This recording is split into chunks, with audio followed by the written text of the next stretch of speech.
Hello, everybody. Welcome to the Too Good to Be True podcast. I am your host, Pascal Mayala.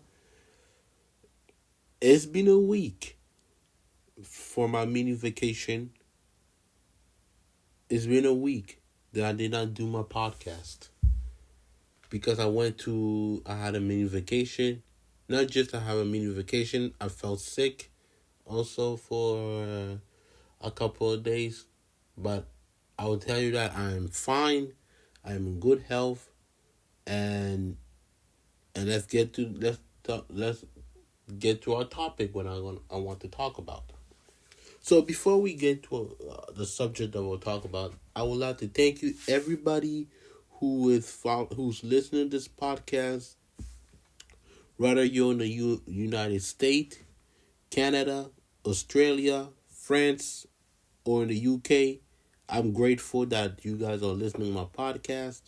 And don't forget that our podcast is also on Amazon Music, on the Apple Podcast, on on Castbox or Google Podcast Manager. My podcast is everywhere now. So please enjoy this podcast and let's get started. So our first topic for today goes to the NFL. Aaron Donald has announced that he is retiring from the game of football. Wow. I was shocked that he has to retire, but I understand why. 10 season with the Rams, won a Super Bowl in Super Bowl 56, sorry. 3-time Defensive Player of the Year award. He should have been won an MVP, but I don't understand why. So he posted so he posted in his Instagram on his retirement. So I want you to listen what he got to say. Actually, listen what he wrote on his Twitter, on X, formerly Twitter. So here we go. That's what he said. This is what he said. He said, "Cheer to what next? To what's next? Extending a big thank you to the Rams and all the fans for your support over these last 10 years. Much love." And you know what? Aaron Donald? You deserve to retire, man. You deserve to retire because the NFL, remember when I said about what the NFL stand for? Not for long. So, and also, maybe also the reason why he retired because, your body as a defensive player is pretty much beat up at his age. If I look at his age, let me look at Aaron Donald's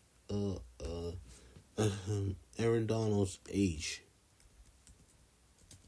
Let me look at it. How old is he? He's 32 years old. Yeah, ooh. He's 32 years old, which I understand.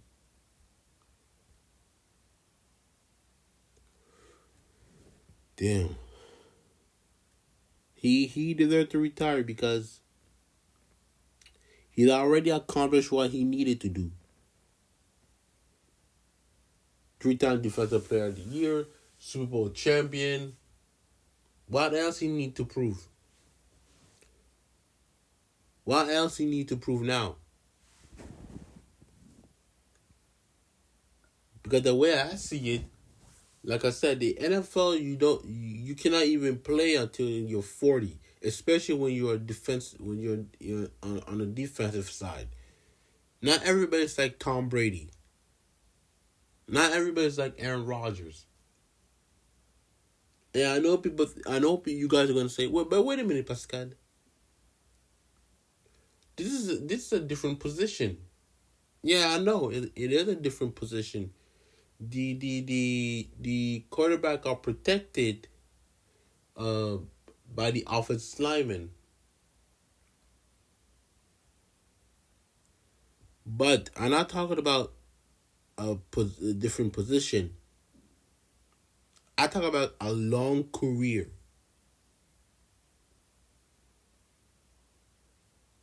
And Aaron Donald has done it his way. A little bit like Frank Sinatra. I did it my way. Sorry for the singing, but you know what I mean. So if you look at Aaron Donald's career, I want to look at Aaron Donald's career because this guy, very interesting career. He was drafted in the 2014, about 2013, 14, but 2014.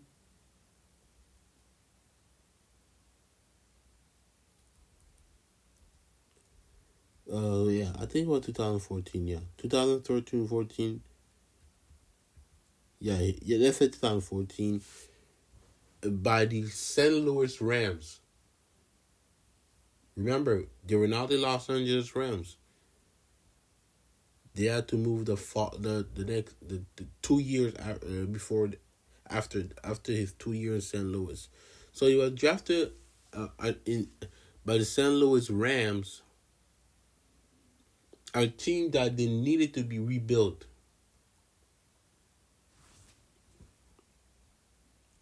And thank God the Rams drafted him because he was the cornerstone on the defensive side. And I think the following year they also drafted Todd Gurley. Remember, if you don't remember Todd Gurley, former running back for the Rams. And I think there were two of the cornerstone. After 2 seasons, after 2 seasons in St. Louis, they moved out. They moved to L.A. Remember that in 2016, and that's where they drafted Jared Goff, and so on and so forth. And I don't remember the head coach, but Fisher, he was the head coach of the Rams, and they were very bad until Sean McVay came in and changed the makeup, changed the foundation of the Los Angeles Rams. And Aaron Donald, 3-time defensive player of the year, 2 trips to the Super Bowl, won the Super Bowl in '56 against the Bengals. If you had asked me, Pascal, what is Aaron Donald's best year?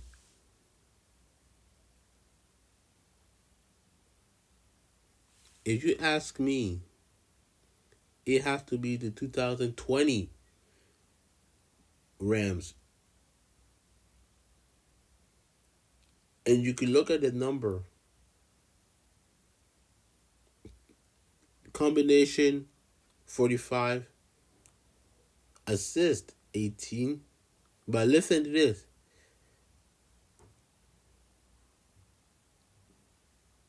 He sacked 13.5. But also another best year he had is 2028.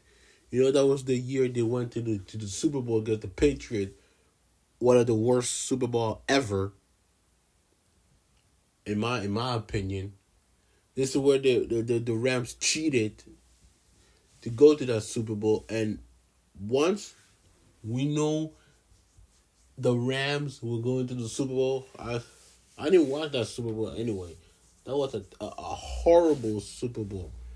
The lowest scoring ever.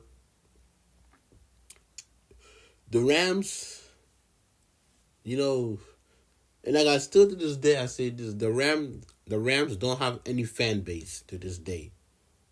To this day, the Los Angeles Rams don't have a fan base. Just like the Chargers don't have any fan base in LA.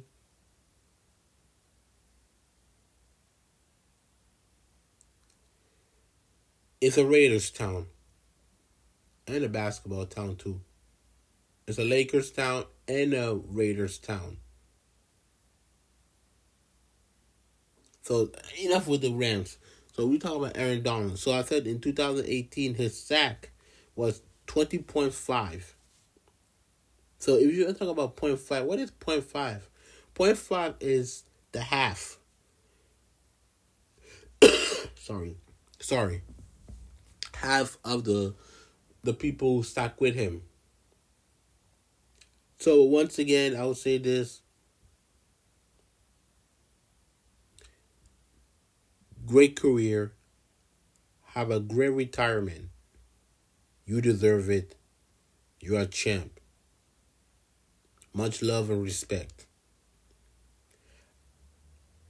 After we come back, we'll have after this a little mini pause. Actually, not pause. A little bit commercial. We will talk about another subject.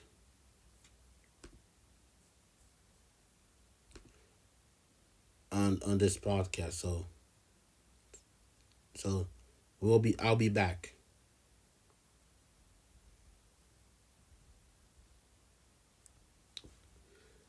Welcome back to my little bit podcast right now.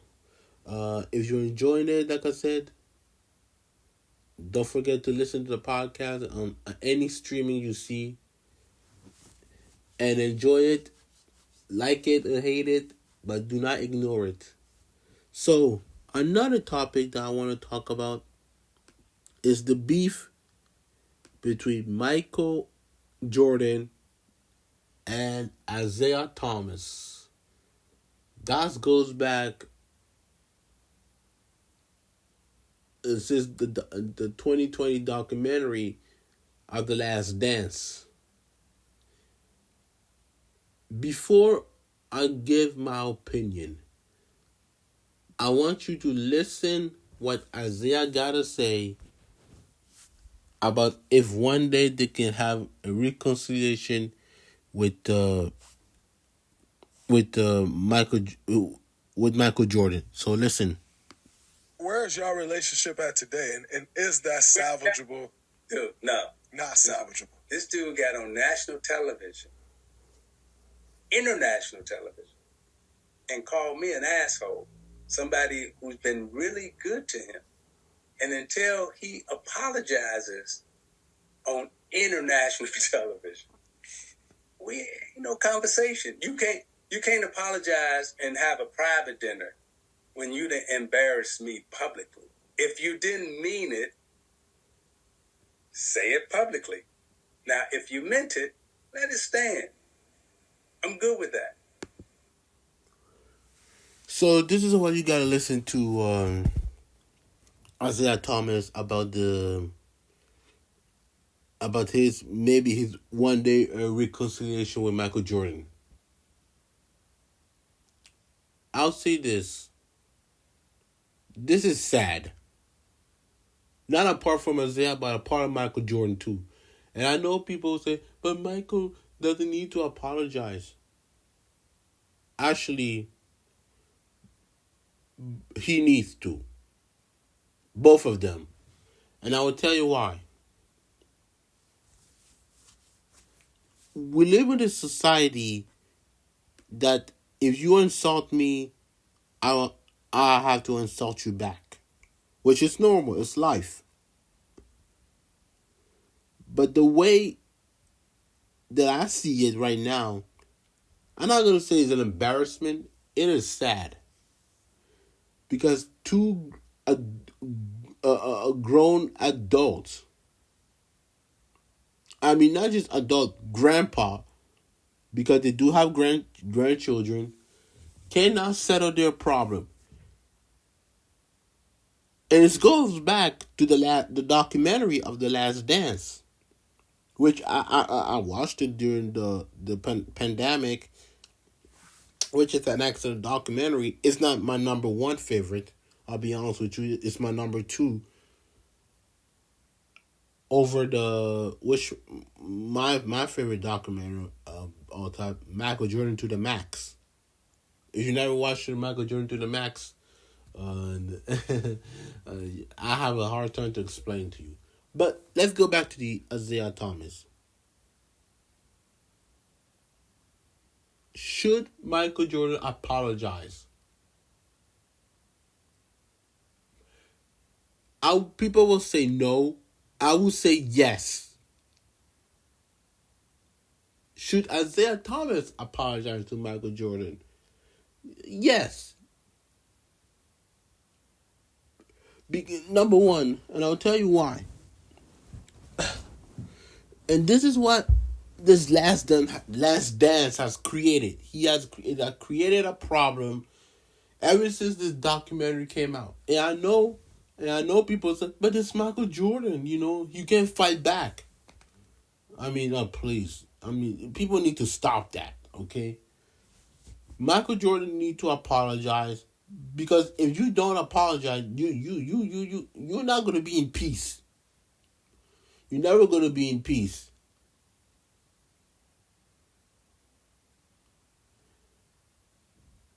And what even even more sad about this, it is still beefing in 2024.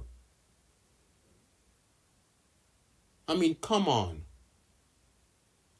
I know, Michael, you have some anger because during your play he didn't shake your hand during the what was it, game 4 of the 1991 conference finals over the bad boy Piston. I mean, I came to what, attack you, to rough you a little bit. And I will say this: what happened in the on the court, stay on the court. What happened off the court, stay off the court. But also, Isiah Thomas got every right to be angry. And also, it does go back also to the 1992 Dream Team. Should Isiah Thomas be in the 1992 Dream Team? Absolutely. Should Isiah apologize what happened during the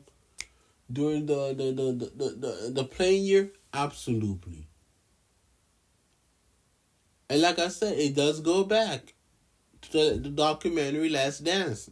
And now you got also Scottie Pippen, who is against Michael Jordan of the Last Dance. I knew in my mind when the documentary came out, and this is before I didn't do a podcast. This is before I did. I didn't have a podcast. Or say something on Twitter. This came up from my mind. I knew when this documentary came out, there'll be a lot of controversial. He said, she said, I knew this is gonna happen. It'll create more problem with Michael Jordan and his teammate.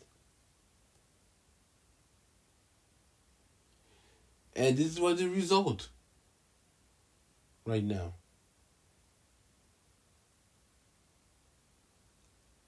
But do I think Michael should apologize? Yes. Do I think Isiah Thomas should apologize? Yes. When I said Isiah Thomas should apologize, and I mean fair. Fair should be fair.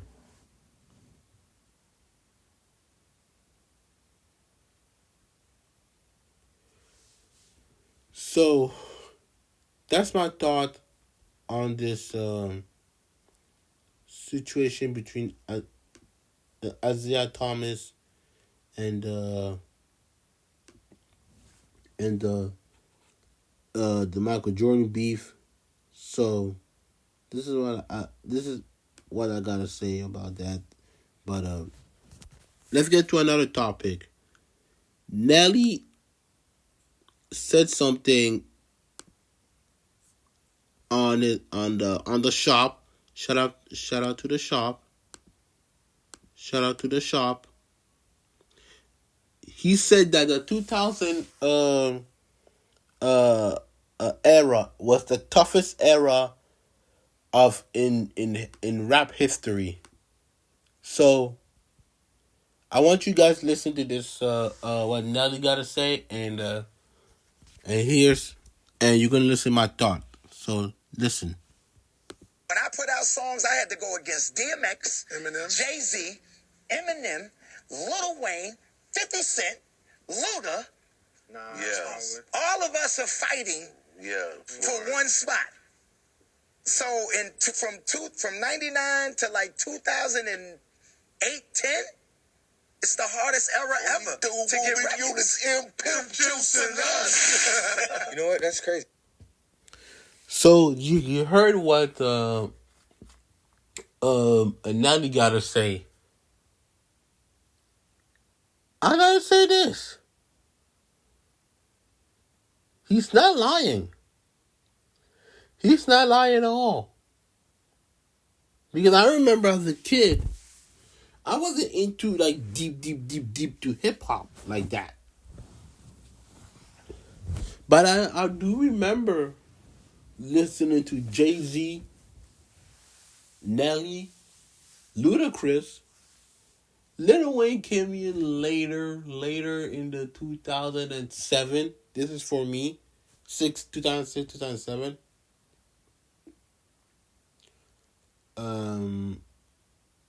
Like I said, Eminem, yes, Eminem is up there. Ja Rule. Yes, Ja Rule should be in the conversation. And other plethora of rappers. It was the toughest era because you are fighting for that one spot. But also I can say also to 2010 is the not the toughest era. Sorry.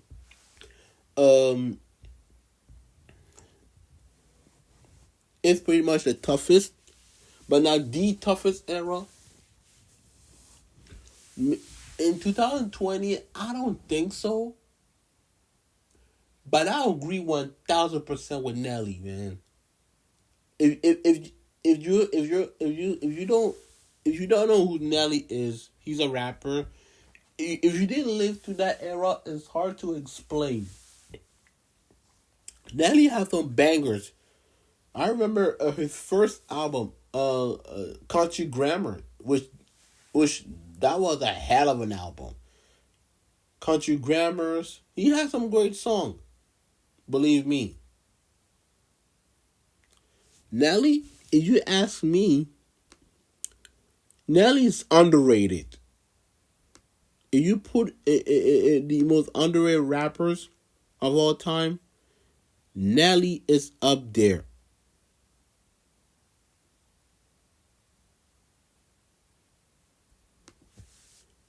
He's up there with the underrated.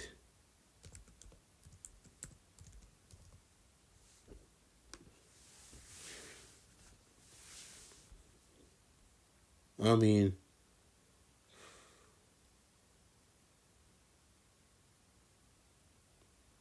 Nelly's so underrated to me, but he has a point. I'll be honest with you.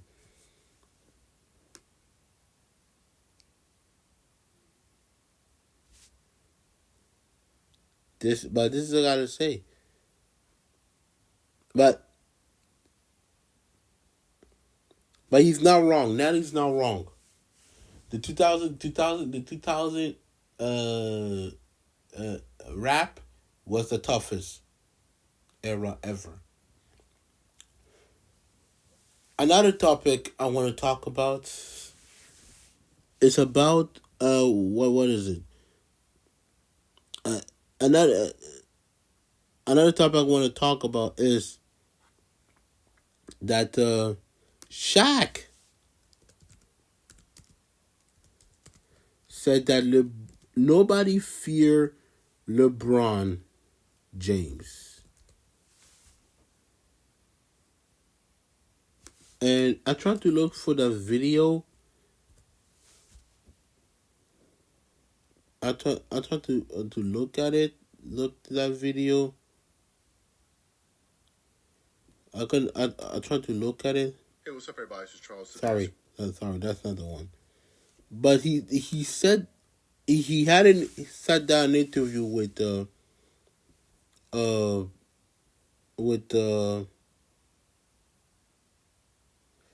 was it, in his big podcast, said that I tried to look for the video. I tried to look for the video to say that nobody feared uh, uh, uh, um that if I can find it, that's okay. But I will say this: I'm gonna disagree with Shaq that nobody feared LeBron James. I know people compare to the 90s. We compare about the 90s, that everybody feared Michael Jordan during the Jordan era. Everybody feared against Kobe Bryant, and nobody feared against LeBron James. And the reason why I disagree is because LeBron, if you talk about young LeBron from Cleveland, no. He was still, I would say this, he still was a puppy. He was a puppy. But once he went to Miami and won his first chip, this is where it has changed. LeBron James was bullying you on the court. He was bullying you from half court. And still he's bullying you. He's like a freak of nature, or like a guy who coming in like a train to crash you. And yes, and people say, but LeBron James is not clutch, which is true. Not everybody's a clutch. No, not everybody has clutch gene on them.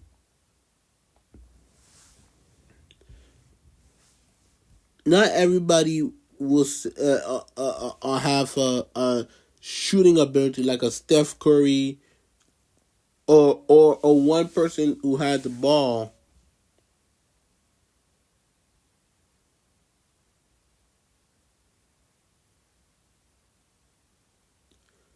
or have that yeah, like that clutch gene, like I said, like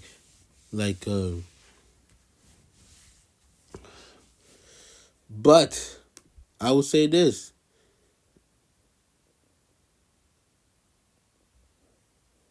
and I will say this.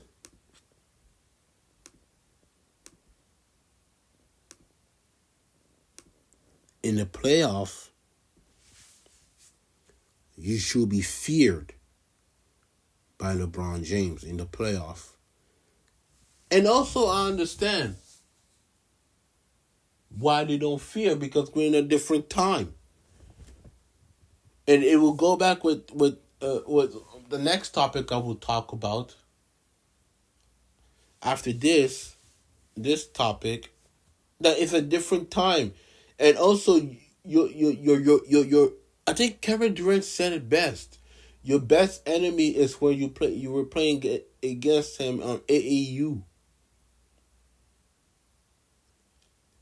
And they're so friendly in this day and age. This day and age, they are so friendly that there is no rivalry in the NBA, which is true. There is no rivalry. in today's game. And I know I want to go to my next topic, but I will say this.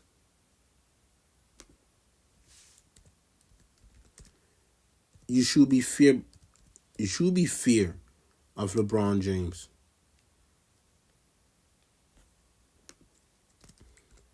That's all I gotta say. Now, to another topic, which I want to link with.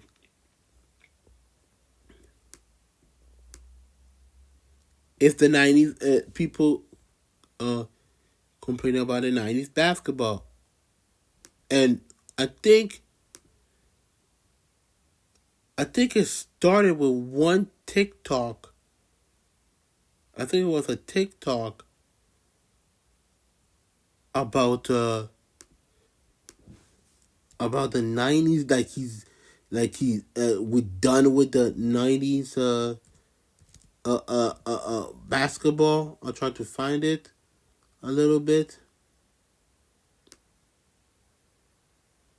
I tried to look for that for a TikTok guy, and I tried to look for it. Let me look for it a little bit. I'm gonna look for it. I think it's NBA TikTok decided to do we done with the 90s. I tried to look for it. I think I find it. I want you guys to listen to this and I'll give you my points. Michael Jordan is standing trouble. Off to the left, 7 to shoot. Jordan takes the 3. Ribbing. No, cleared by Michael Jordan is standing trouble. Well, another one, I tried to find another video about it. I tried to look for it. It's another example, and I'll give you my thought. So kids, what you supposed to do? You supposed to catch it, back it out, don't dribble into the double team, Ellis. We done with the 90s. Look at this ball, they garbage out here. Look at Nate McMillan shoot this broke ass. That's garbage. Gerald Wilkins out here with a perm. Dominique Wilkins' brother. We done with the 90s. He getting back on D, hustling hard. He got perm juice, sweating all in his eyes. He getting ready to throw it off the backboard. That's perm juice in his eyes. Just go up on that side, Mike. You're going to throw some wild garbage up. Another video I want to you guys listen. This is my last. Then I'll give you my opinion on this. Wait. Here you go. Recently, but I keep getting these TikToks on my For You page of a guy who breaks down old games from the 80s and 90s. He hates them. He says they're bad basketball. And in the most recent game that he broke down, he called Michael Jordan the right-hand bandit. He said he could not go left. And then yesterday, a different creator, he's on this account, Esquire Sports, it's pretty cool, he made his own video about the poor quality of basketball in the 1990s. And I've been finding all this really interesting because from what I've seen on TikTok, these games actually do look pretty bad. It does look like MJ can't go left. The deeper I dug, the more this became apparent. Isiah Thomas has been quoted saying that the game plan for MJ in his early years was send him left, but some people call Isiah Thomas a hater. Well, Kenny the Jet Smith said it too. George Gervin revealed that it took a while before Jordan became a consistent scorer with his left, and I think that's kind of wild. So I decided to do what very few people do when it comes to MJ discourse. I went back and watched one of his games. Not just that, I charted it too. Red is a miss, green is a make, orange is a turnover. The arrows indicate which hand somebody is dribbling with. Yellow arrows are their right hand. Left hand is going to be pink. It kind of looks purple. I'm about to show the chart 1/2 at a time, so get ready. Drum roll, please. Okay, so this is the right side. I didn't put jump shots here. This is any time Jordan dribbled twice or more. That's a lot of right-handed dribbling, but it's the right side of the court. We'll cut him some slack. Left side will probably be better, right? Guys, I think the allegations might be true. That's a lot of yellow, dude. On the left side of the court, that's a lot. That's what's real. So you heard what he got to say about the '90s basketball, and one guy tried to analyze Michael Jordan going to his left. He wasn't a lefty, couldn't score to the left. And you heard Isaiah said that before Michael Jordan became Michael Jordan, he couldn't go to his left. He couldn't go to the left because the Bible Piston plan was to put him to go to the left. To go to the left and score to the left. And I will say this, and I know people got a lot of things to say about that, and this is my opinion. It goes back what I said about time has changed, and the defense back then were more aggressive than what it is now. I gotta say this. I mean, I understand that you everybody feel the nostalgia of the '90s, the early 2000s. It's good to go back.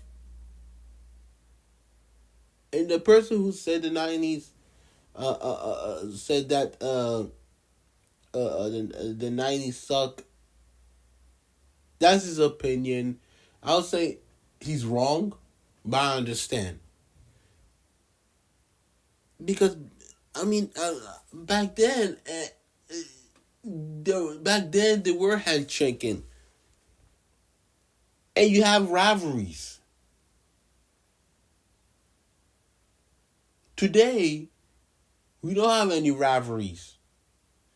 We don't have any hard-nosed defense. And I gotta admit that. We all glorified the golden era from the 80s and 90s.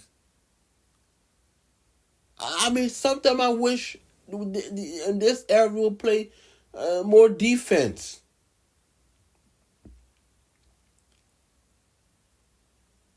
Other time I don't regret what we have right now. This generation of basketball are more skilled than back then in the 80s and the 90s.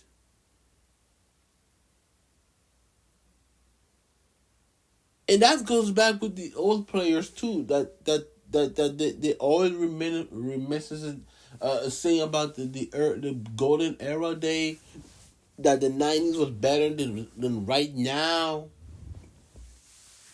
That back then they were playing more defense, and you have rivalries, and I understand that. But not just the old players, the older fan who love basketball. I mean, time has changed. Do I wish and we have more defense? Of course, because this scoring like 150 points, 130 points is cool. Until it doesn't feel cool at the end.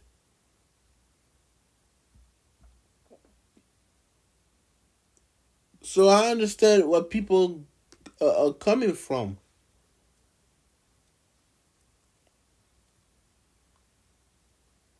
So,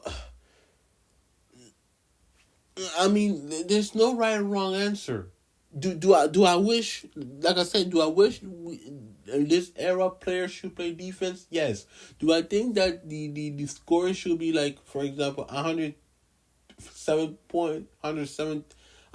points to like a 80, I think 80 or 98 points? Yes. But I wish those players play more defense, especially on the All-Star game, which was a disaster. I didn't watch that All-Star game at all.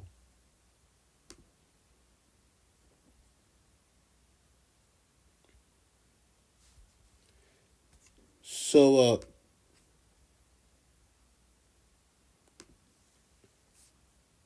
I got not much to say about that, but I said what I said. So this is how I feel about it. That's all I gotta say right now.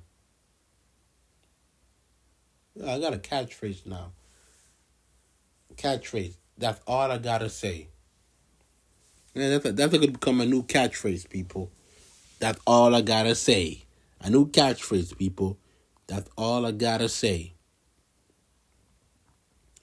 So, other headline I want to talk about is that the Rams has signed Jimmy Garoppolo from the Raiders. So they signed him for a 1-year contract.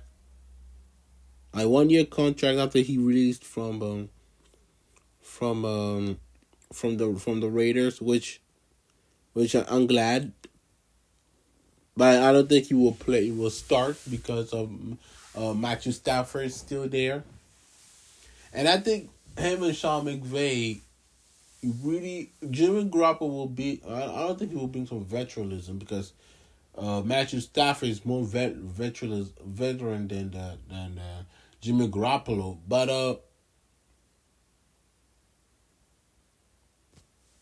I think it's a good signing. Another headline.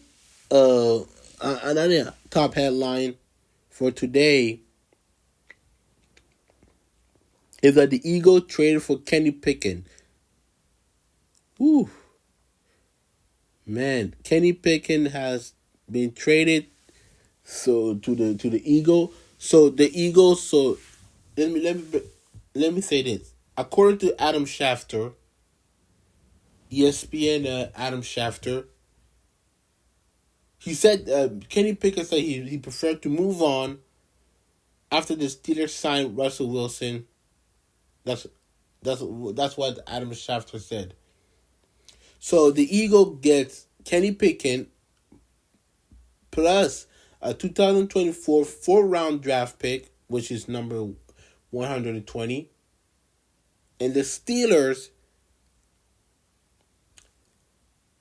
have the 2024 3rd-round pick, which is the number 98, and the 2015 7th-round pick, which is a good pick, by the way. And guess what?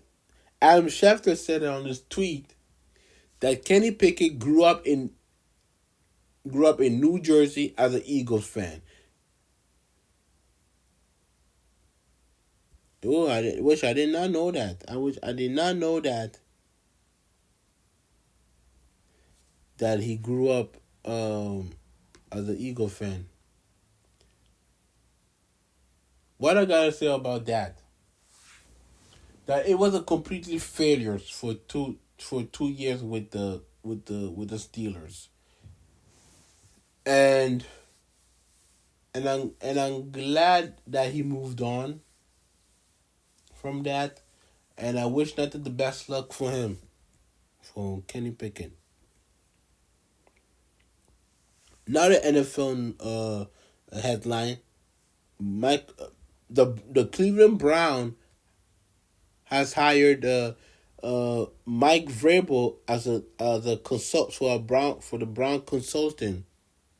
So what I don't know. I don't know. Let me see what Adam Schefter said. That man. What did he said?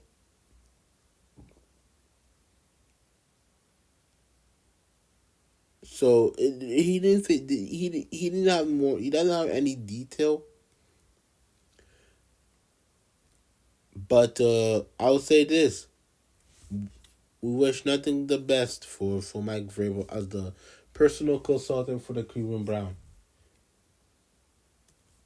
College basketball. Juwan Howard has been fired from Michigan men college basketball. The Michigan Wolverine. He has been fired.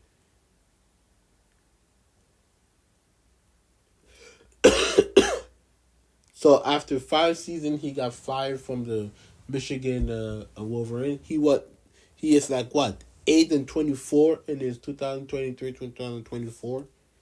Damn, that's a bad resume. So according to the ex formerly Twitter, from the Michigan men basketball, and I quote, the director of athletic Ward Manuel has announced that a leadership change will be made in basketball, with Juwan Howard now returning to next season. And I don't know why. Maybe it's got to do with the loss. And I don't blame them. I don't blame the Michigan Athletic, which was time. Like I said, I don't watch college basketball until watching the women's basketball. So, like I said, we wish nothing the best for Juwan Howard. Before I leave,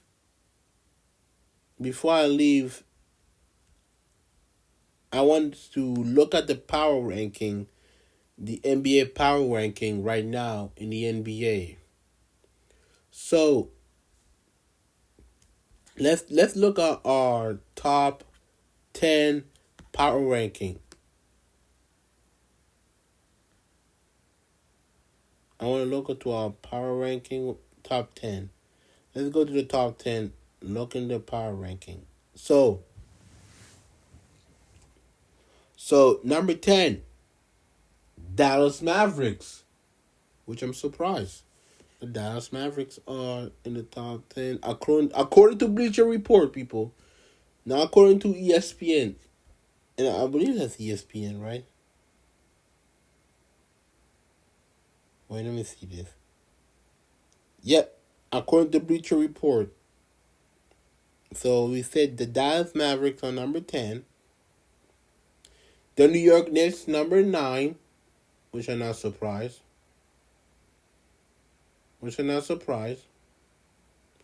Number 8, the New Orleans Pelicans, which they are the sleeper team.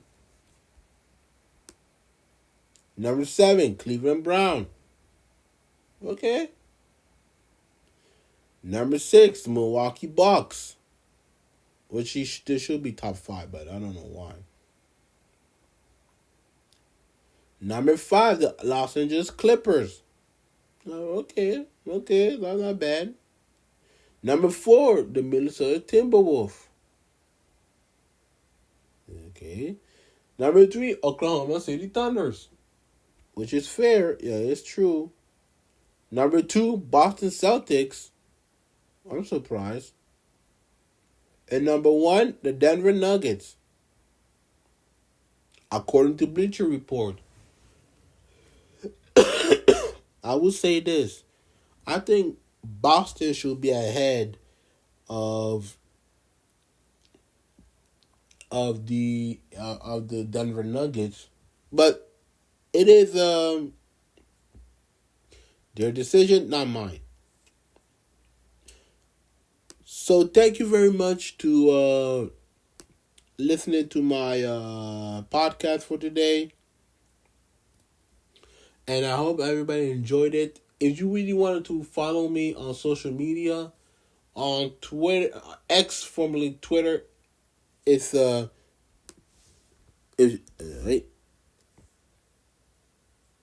you want to know about my social media, like I said on Twitter, it's Belly versus PMM. You can see my name, Pascal Mayala.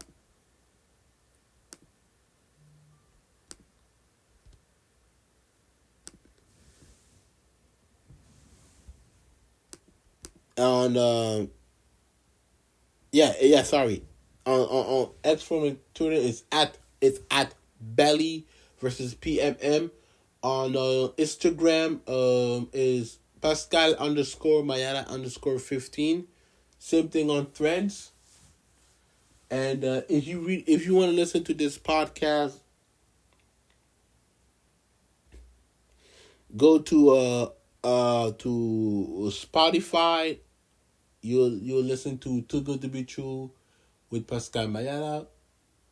On Apple Podcast, we had it on Google Podcast Manager, on Cast. I have to find that name, Castbox, and also on Amazon.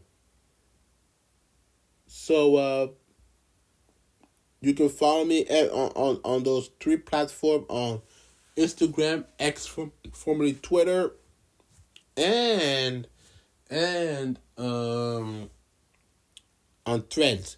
So thank you very much to listen to this podcast, and I'll see you next time.